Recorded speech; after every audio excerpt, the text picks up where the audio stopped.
Speaker, my answers on this matter from day one have been exactly the same as they are today. Mr. Speaker, the facts are clear. The facts are clear.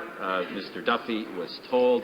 Mr. Duffy now says he is a victim because I told him he should repay his expenses. You're darn right, I told him he should repay. Okay, so after all this time, he finally said it. You're darned right, I told him. And that's what I call a Colonel Jessup moment. We'll get to Colonel Cates in just a few moments, ladies and gentlemen. We've been talking about this Colonel Jessup moment for quite some time. Colonel Jessup is the guy who played the Colonel, Marines, Guantanamo, A Few Good Men, Santiago, just a private. He was killed. Code Red was ordered. Jessup wasn't happy with Santiago. And they got rid of him in a criminal way. I'm not suggesting what the Prime Minister did was criminal. I am suggesting it's taken a long time to finally get the Prime Minister to say, you're darn right. You're darn right I told Duffy to pay it back. Duffy tweaked his nose yesterday, and that's what made the Prime Minister come out of the cave on this. He had all these different shills speaking for him in the past. Yesterday, he took all the answers himself. He decided to be large and in charge. He decided to be the CEO, the man. But the Colonel Jessup moment, if you want me to go back to precisely the way it sounded, we've got to get it right from the horse's mouth. Did you order the Code Red? I did the job. Did you order the Code Red? You're goddamn right I did! There it is. That's just slightly, Harper doesn't talk that way. By the way, Harper will say that. I don't think I'm being mean here, speaking out of school, but Harper would say it precisely that way off the air when the kids aren't listening, okay? So Harper did the Colonel Jessup, the toned-down public Stephen Harper. Well, you're darned right, but off the air, he would sound exactly like Colonel Jessup. You're G-damned I told him to pay it back. All right, a little more context here before we go to Colonel Cates. This was the withering cross-examination that finally produced that golden moment from the tongue of Jack Nicholson. Colonel Jessup, did you order the Code Red? You don't have to answer that question. I'll answer the question. You want answers? I think I'm entitled. You want answers? I want the truth! You can't handle the truth. Son, we live in a world that has walls, and those walls have to be guarded by men with guns. Who's gonna do it? You? You, Lieutenant Weinberg? I have a greater responsibility than you can possibly fathom. You weep for Santiago and you curse the Marines. You have that luxury. You have the luxury of not knowing what I know, that Santiago's death, while tragic, probably saved lives, and my existence, while grotesque and incomprehensible to you, saves lives. You don't want the truth because deep down in places you don't talk about at parties, you want me on that wall. You need me on that wall. We use words like honor, code, loyalty. We use these words as the backbone of a life spent defending something. You use them as a punchline. I have neither the time nor the inclination to explain myself to a man who rises and sleeps under the blanket of the very freedom that I provide, and then questions the manner in which I provide it. I would rather you just said thank you and went on your way. Otherwise, I suggest you pick up a weapon and stand a post. Either way, I don't give a damn what you think you are entitled to.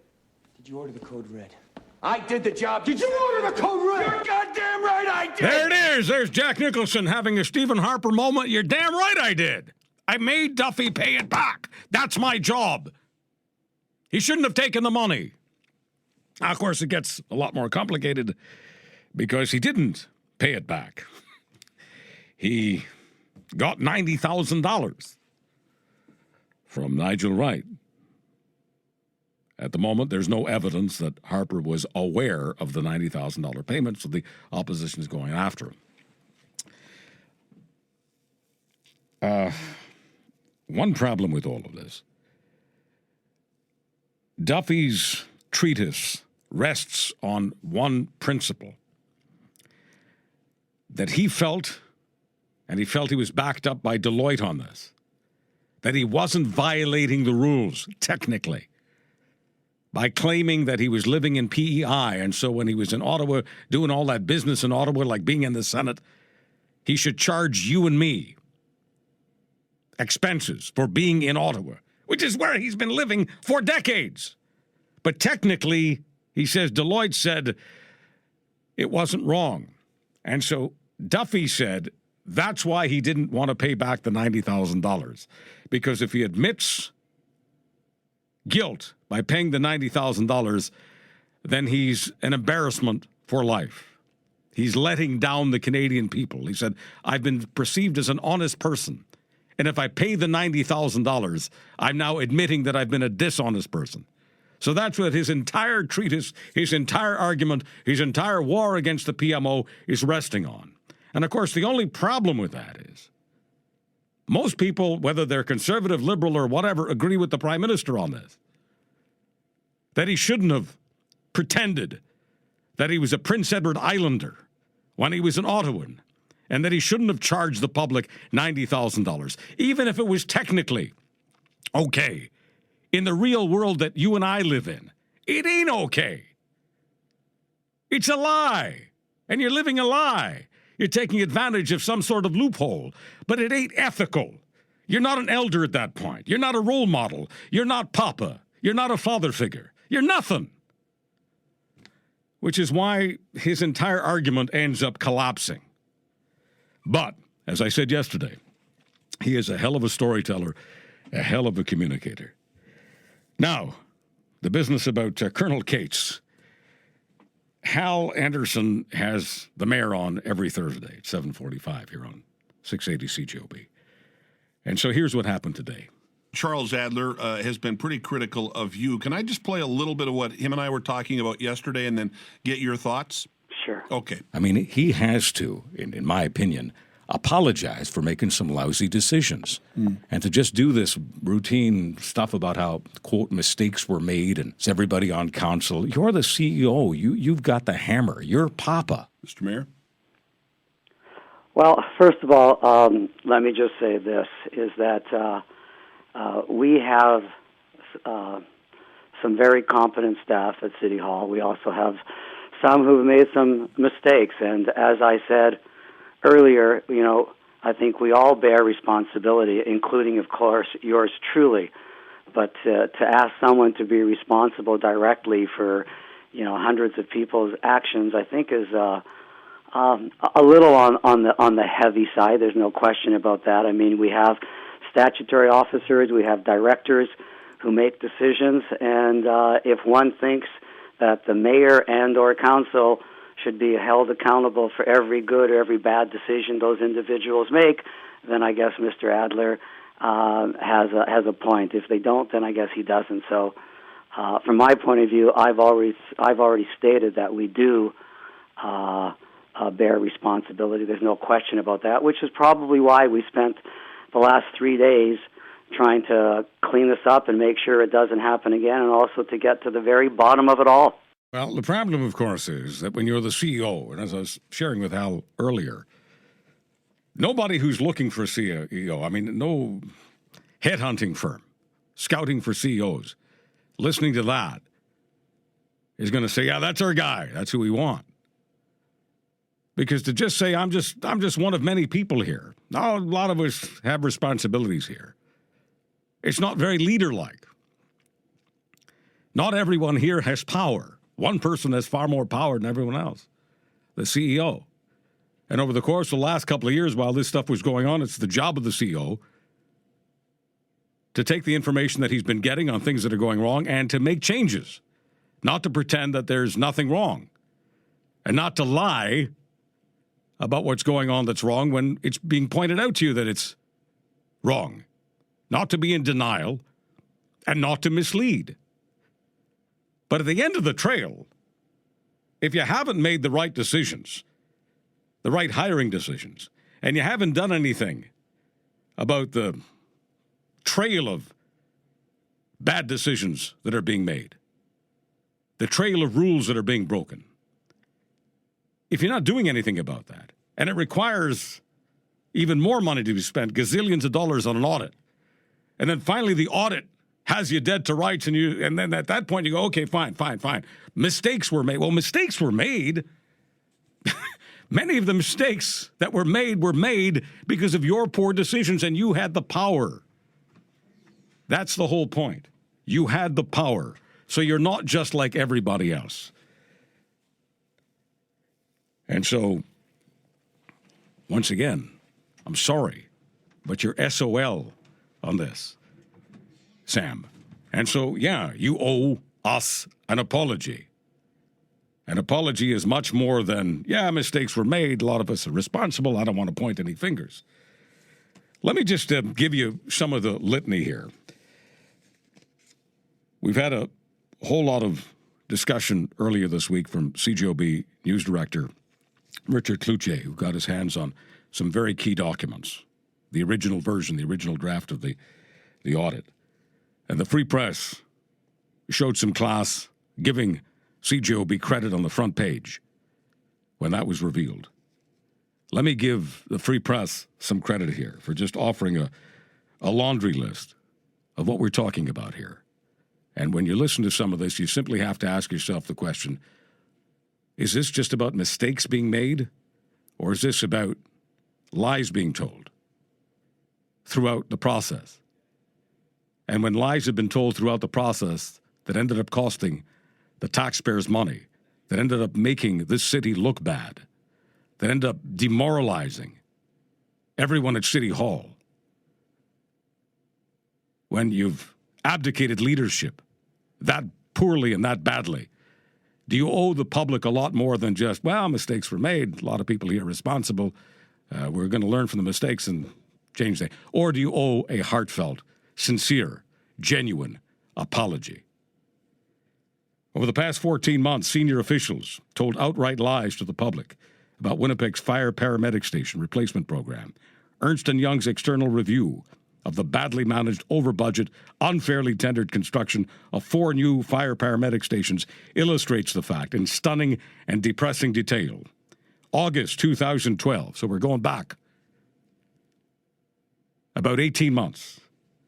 In August of 2012, when the fire paramedic scandal first emerged, Mayor Cates, former CAO Phil Schiegel, and other officials quick to assure the public there was nothing wrong with a project that involved a 3-for-1 land swap arranged by then-Deputy Fire Paramedic Chief, the construction of a station on a privately owned land, or the lack of council oversight of 4 separate contract awards.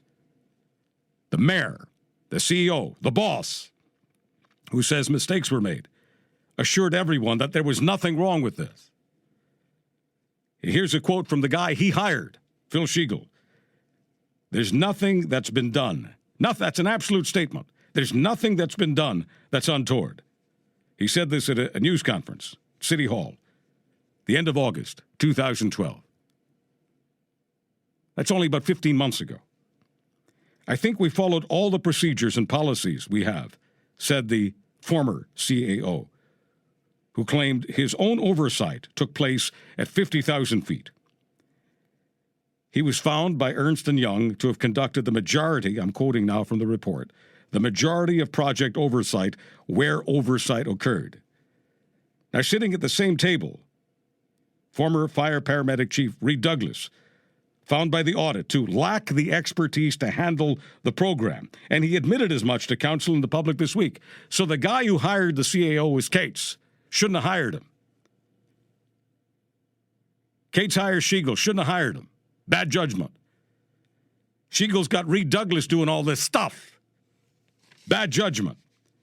Also at the table was Winnipeg Chief Operating Officer Deepak Joshi, now the city's acting CAO. Audit finds him aware of the land swap negotiations before they're concluded. Also present, he's the CAO, by the way, right now. Joshi is currently the CAO until they find someone better. Also present, planning, property, and realty developer Barry Thorgrimson, whose department was criticized by the audit for failing to point out the proposed land swap would benefit one realtor to the tune of approximately $1 million.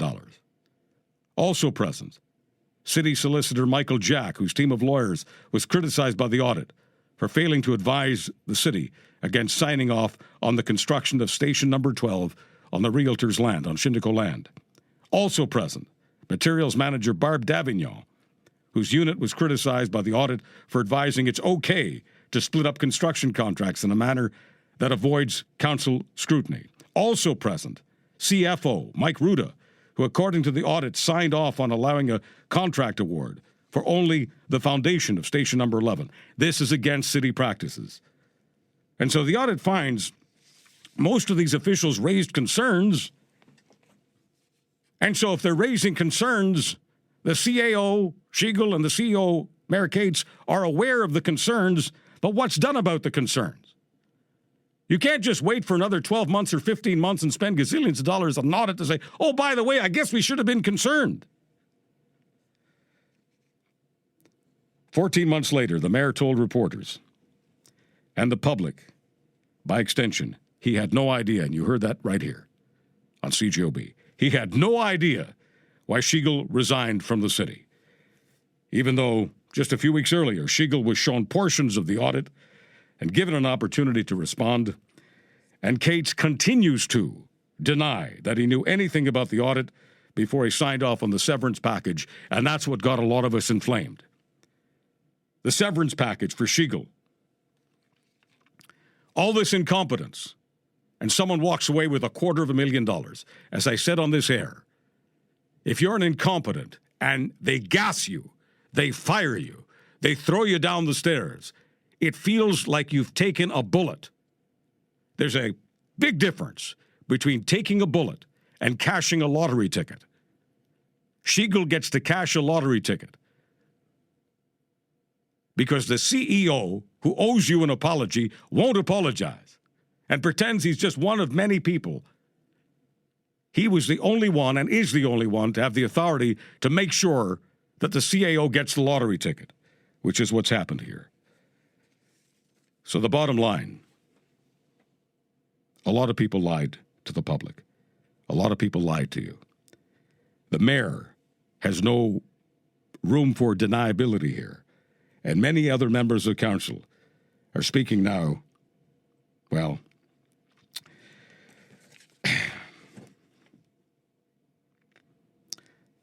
you deserve better is the point. You deserve a lot better. And if you're expected to forgive people like the mayor, who's the boss, whether he wants to play that role or not, that's what he is. That's what he's been elected to do. That's the job, whether he likes it or not. The very first thing he needs to do, if he's asking your forgiveness, is to apologize. But of course, this is a democracy. And a little over a year from today, you get to agree or disagree with what Sam Cates told Hal Anderson this morning.